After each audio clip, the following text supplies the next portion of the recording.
Ni hao, salut à tous. Aujourd'hui, on va parler un petit peu des challenges. On en parlait dans une autre vidéo où je disais que par rapport aux vidéos cours à distance, la petite chose qui manquait, c'était de pouvoir se challenger et donc un petit peu se faire peur, travailler un petit peu sur son mental et pouvoir endurcir celui-ci. C'est ce dont on va parler un petit peu aujourd'hui.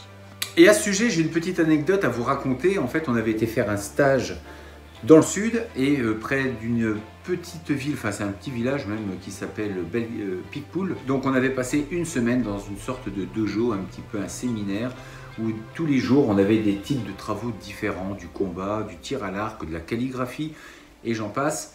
Et donc il y avait un soir, en fait on n'avait pas d'heure de travail, notre professeur, on mangeait ensemble, on faisait la cuisine.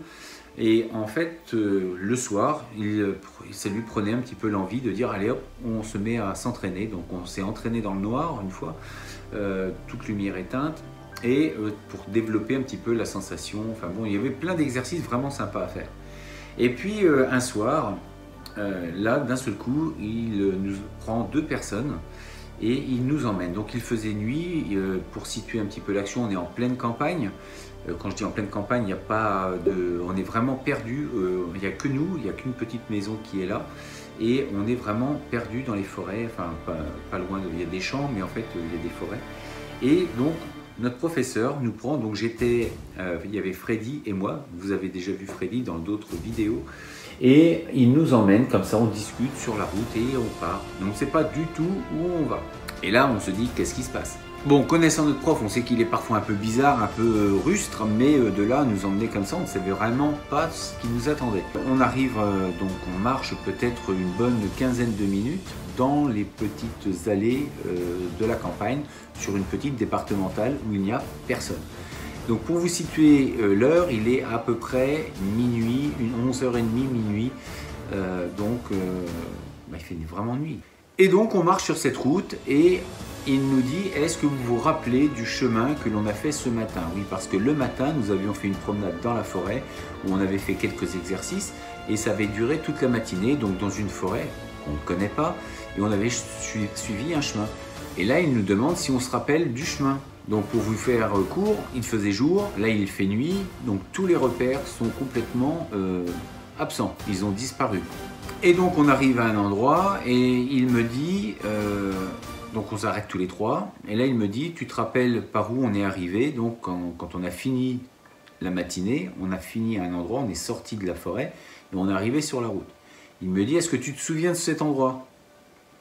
Bah moi je dis oui, mais sauf que là, il fait nuit. Il me dit, ben vas-y, tu vas faire le chemin inverse de ce qu'on a fait ce matin. Donc tu vas partir seul dans la forêt, et tu vas refaire le chemin inverse. Donc j'ai fait le chemin inverse, je suis parti, j'ai recherché ce foutu endroit parce qu'à ce moment-là, je peux vous dire que vous maudissez la forêt parce que quand vous cherchez un endroit et qu'il fait nuit, c'est très difficile de retrouver l'endroit exact d'où vous êtes sorti. Alors je me souvenais qu'effectivement, il y avait une sorte d'ouverture, enfin c'était une sorte de petit chemin, mais il faut le retrouver. Et donc je passe bien facilement 5 minutes à chercher ce putain de chemin. Et donc, je ne le trouve pas. Je reviens sur mes pas et je retrouve, pour retrouver donc mon prof et Freddy. Mais là, quand j'arrive sur le lieu, il n'y a plus personne. Et là, je me dis, ah, il y a embrouille. Donc, mettez-vous à ma place. J'ai mon prof avec un des plus gradés qui sont tous les deux. Ils ne sont plus là. Mais donc, où sont-ils? Je me doute bien qu'il y a un traquenard qui va se mettre en place. Et moi, on m'a dit de partir par un chemin, donc il faut que je retrouve ce chemin. Donc je rebrousse chemin et je repars à la recherche du sentier perdu. Je finis par le trouver, enfin ça c'est ce que je crois, c'est ce que je croyais, mais je me rends bien compte que c'est pas du tout le chemin. Et là, perdu pour perdu, je me dis, par rapport à la configuration de la forêt, je me rappelle que ça faisait un arc de cercle, donc je me dis que si j'avance tout droit, je vais forcément tomber sur le chemin. Donc tout ça, je ne vais pas vous raconter toute l'histoire de ce qui s'est passé, mais tout ça pour vous dire un petit peu les challenges que l'on peut s'imposer ou que l'on peut trouver parfois et qui nous aident énormément. Certains diront ça ne sert à rien ou je sais que sortir de sa zone de confort, il y en a qui ne sont pas forcément pour et qui disent que ça ne sert pas à grand chose et qu'il faut simplement améliorer sa zone de confort. Alors après, peut-être, enfin ça c'est ma vision, je trouve qu'on joue sur les mots. En tout cas moi je suis assez pour sortir de cette zone de confort. Je trouve que justement perdre ses repères, ça nous amène forcément vers quelque chose que l'on ne connaissait pas et donc qui va nous apporter quelque chose de plus dans notre vie. Bon, ça c'est ma vision personnelle. Toujours est-il que même si on risque pas grand-chose dans une forêt, quand il fait nuit et que vous n'y voyez rien, alors je vous rassure, c'est qu'au bout de 10-15 minutes, les yeux s'habituent et on commence à voir beaucoup mieux dans la forêt qu'au départ. Ceci dit, vous êtes dans un environnement qui n'est pas naturel pour nous. Et quand je dis naturel, c'est qu'il l'est pourtant. Mais on s'est excentré des forêts, on vit dans des villes.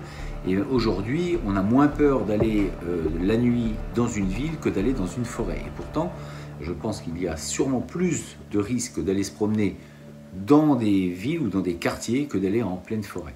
Toujours est-il que vous avez beau savoir qu'il n'y a pas de danger, comme par hasard, comme par enchantement, c'est là où tous les films un petit peu de monstres que vous avez pu voir dans votre vie, les loups-garous, les Dracula et toute l'équipe des monstres, et bien là en fait tout revient dans votre tête. Et c'est vrai que les premières 10 minutes sont pas franchement agréables. De toute façon, tout est là pour vous foutre un peu les boules. Bien sûr, c'est le but de vous désarçonner et de faire travailler votre mental. Vous êtes dans une forêt que vous ne connaissez pas, il fait nuit, vous avez perdu vos repères, il y a de grandes chances pour que vous vous perdiez. Et en fait, tout ça, c'est arrivé. Et puis, bien après, il y a l'imaginaire qui arrive et qui se met en place. Et je vous rassure, il ne dure pas longtemps. Parce que, bien sûr, une fois que vous êtes dedans, effectivement, en tout cas, moi, c'était le cas. Il y avait tous ces films qui sont revenus un petit peu dans ma tête, les monstres. Et puis, il faut savoir que dans une forêt, il y a des bruits, c'est pas silencieux. Je pense que justement, si c'était vraiment silencieux, ce serait plus inquiétant. Mais en tout cas, il y a des bruits de pas, effectivement, parce que je pense qu'il y a des nocturnes qui sont là, qui bougent, des sangliers, des cochons, je ne sais quoi. En tout cas, il y a des pas, il y a des bruits, il y a des bruits de branches qui craquent. Donc c'est un petit peu stressant, forcément, mais en fait, au bout d'un certain temps, vous vous habituez à tout ça et puis vous dites que de toute façon, quoi qu'il arrive, vous montez dans un arbre. Je pense qu'à ce moment-là, on retrouve très vite son côté inné pour monter dans les arbres. Et donc c'est vrai que dès que j'entendais du bruit, je regardais un petit peu l'arbre le plus proche dans lequel je pouvais éventuellement monter. Mais il n'y a pas eu de problème, mais c'est vrai que ça fonctionne un petit peu à 100 à l'heure là-dedans. Et puis, bizarrement, les minutes passent et puis on devient de plus en plus à l'aise. En tout cas, je parle de mon vécu, de mon expérience. Les 10 premières minutes ont vraiment été anxiogènes. Alors c'était pas non plus effroyable, mais c'était franchement pas agréable. Et puis ensuite, on se laisse aller. Et puis on part du principe que c'est un jeu, en tout cas qu'il n'y a pas grand chose à risquer. Et puis on entend tous ces bruits, mais en fait on voit qu'il n'y a rien qui se passe. Et puis vous commencez à vous fondre dans la forêt. Quand je dis se fondre, c'est qu'il faut penser encore à l'exercice qui était demandé. Je ne savais pas ce qui m'attendait, moi, je savais ce que je devais faire, retrouver le point d'accès, donc refaire le chemin inverse de ce qu'on avait fait le matin. Mais ce que je ne savais pas, c'est ce qu'ils allaient me préparer eux. Et là, encore une fois, ce sont des suppositions. Je ne sais pas, j'ai supposé qu'ils allaient peut-être faire quelque chose, m'attendre au détour d'un tournant ou derrière un arbre et me sauter dessus pour voir ma réaction. Je ne savais pas du tout, donc j'ai fait beaucoup de suppositions. Donc je me suis mis un petit peu en mode ninja. Et là, croyez-moi, je me suis vu ramper, carrément ramper dans la forêt la nuit, à ne pas faire de bruit, à rester en planque pendant 5-10 minutes, c'est très long, sans bouger pour écouter, pour savoir s'ils étaient autour de moi ou pas. Et donc j'ai avancé et je m'étais complètement perdu. Et puis finalement je suis arrivé à ce chemin et j'ai essayé de savoir où ils étaient en fait, de ne pas me laisser avoir bêtement. Et là où je veux en venir, c'est que si on ne m'avait pas forcé à faire cela, je pense pas que de moi-même je sois allé dans une forêt en pleine nuit, tout seul, dans un endroit que je ne connais pas. Je pense que ça passe pas dans la tête de beaucoup de personnes. Mais là, comme c'était un exercice, je l'ai fait. Et croyez-moi, en tout cas, en fait, c'était la deuxième fois. Il m'est arrivé une autre anecdote mais ça je la passerai sous silence, mais j'ai dû traverser également une forêt. Mais c'était là un petit peu une obligation également, mais ça m'est arrivé une deuxième fois. Mais pas aussi longtemps, beaucoup moins, parce que là l'histoire a quand même duré plus d'1 heure, facilement 1h30, peut-être même 2 heures. Donc vivre des expériences comme ceci, ça vous grandit, ça vous met face à vous-même, face à vos peurs. Vous ne pouvez pas vous mentir.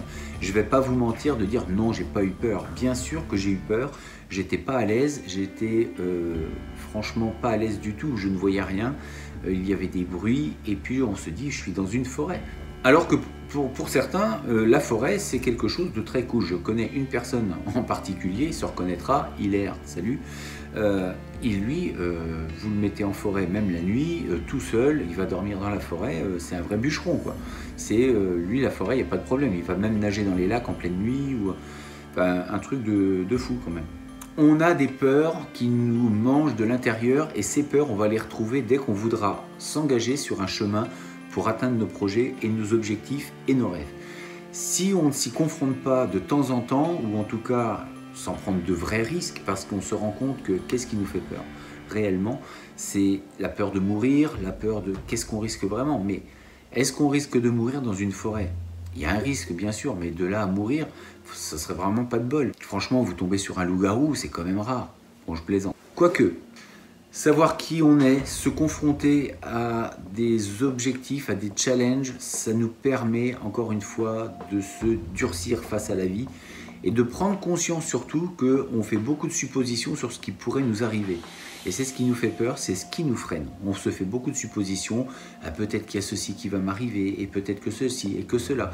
Mais en fait, quand on vit l'événement, quand on vit la chose qui nous crée une vraie peur, eh bien on se rend compte qu'une fois qu'on l'a fait, on est fier, on est content. Parce que c'est vrai que quand on a fini cette épreuve, honnêtement, j'étais vraiment fier de moi parce que je me suis dit, en fait, c'est quelque chose que j'aurais pas forcément fait de moi-même. Et en fait, l'avoir fait, et là où j'ai été vraiment surpris, c'est que j'y ai pris du plaisir par la suite. C'est-à-dire que les 10 premières minutes étaient anxiogènes, et plus le temps passait, plus j'avais l'impression que j'étais chez moi. Mais vraiment, c'est-à-dire qu'il y a un moment, vous vous confondez dans cette forêt, je vous dis, j'étais carrément en mode ninja, j'étais comme un animal, je rampais, je marchais comme un animal, j'étais à 4 pattes, et je me suis fondu dans cette forêt, et je n'avais plus peur. La peur était vraiment partie. Et j'aurais pu même rester complètement toute la nuit dedans. Pourquoi? Comment l'expliquer? Je n'en sais rien, mais la peur a disparu. Le fait de s'y confronter, eh bien la peur disparaît. Alors je ne vous dis pas qu'il faut aller affronter les loups-garous la nuit avec vos pieux, vos masses, etc. Mais en tout cas, si un jour vous avez un petit challenge qui se présente à vous comme ça et que vous sur le moment, vous avez une petite peur, dites-vous qu'est-ce que je risque vraiment? Pas grand-chose en fait. Ça peut être un saut en parachute, ça peut être un saut à l'élastique, ça peut être une traversée dans la forêt, ça peut être ce que vous voulez. Mais alors si vous le faites, ce genre de choses, prévenez toujours quelqu'un avant. Bien sûr, ne partez pas à l'aventure comme ça, parce que une forêt, même la nuit, vous pouvez tomber, vous pouvez vous blesser, mais il faut absolument que les gens sachent où vous êtes. Donc vous pouvez vous donner ce challenge avec les gens qui vous attendent éventuellement, mais en tout cas dites à chaque fois où vous allez et où vous êtes. Si jamais on ne vous trouve pas, on sait à peu près où vous êtes. Mais n'hésitez pas à faire des petites choses comme ça, parce que vous allez voir que d'un seul coup vous allez vous sentir plus fort, grandi, fier de vous, et puis vous allez dire mais en fait pourquoi j'ai peur comme ça dans la vie? Pourquoi j'ai ces choses qui sont autour de moi, qui sont comme une carapace, qui m'empêchent de m'exprimer, qui m'empêchent d'avancer? Et bien toutes ces petites peurs, il faut essayer de les grignoter petit à petit, les enlever comme une peau d'un oignon. Il faut enlever ces peurs et puis s'y confronter, et c'est la meilleure chose qui puisse nous arriver. Donc essayez, vous verrez, vous m'en direz des nouvelles, rappelez-moi, et puis si vous avez trouvé un loup-garou, dites-le moi, prenez une photo, un selfie. Encore une fois, c'est une expérience incroyable, vraiment. Et puis, donc bien sûr, ça c'est bien fini. Freddy, lui, avait tué un lapin-garou qu'on a mangé en barbecue par la suite. Et donc, l'histoire s'est parfaitement terminée. Donc, je vous dis à demain pour une prochaine vidéo. Là, je vais aller faire un tour dans la forêt. Et puis, je vous dis à demain pour une autre aventure. D'ici là, restez forts, restez beaux et surtout, eh bien, restez bienveillants. Ça a été.